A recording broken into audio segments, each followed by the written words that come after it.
আমার ভাইয়ের শাশুড়ি আমার আন্টি কোথায় ইনভাইট করলো, মানে খাবারের এক রাজ্যে।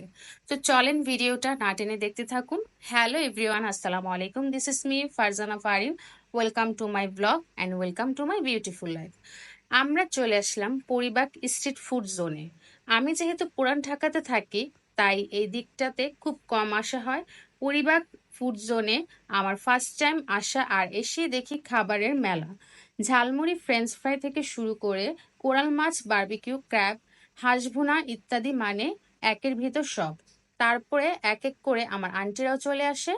ফার্স্টে আমরা লেমন মিন্টটা অর্ডার করি, কারণ রাস্তায় এত জ্যাম আর গরমে এটা আমাদের রিফ্রেশ করবে।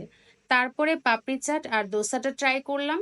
যদিও আমি দোসা তেমন লাইক করি না, লুচি আর কাবাবটা অনেক মজা ছিল, বিশেষ করে বিফ কাবাবটা অনেক ভালো লেগেছে। ঝালমুড়িটাও ট্রাই করলাম, একদম ঘরোয়া টাইপ ছিল, এর মধ্যে আমরা আড্ডা দিচ্ছিলাম।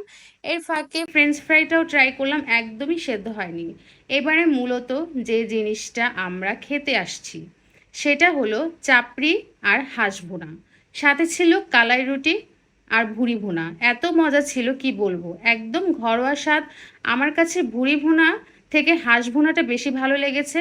আসলে আমরা সব কিছুই একটু একটু করে ট্রাই করছি, যেটা আমাদের কাছে ভালো লেগেছে। সো থ্যাংক ইউ আন্টি, আমাদের এত সুন্দর করে ট্রিট দেওয়ার জন্য। সবাই ভালো থাকবেন, সুস্থ থাকবেন, লাইক কমেন্ট শেয়ার করবেন। আল্লাহ হাফিজ।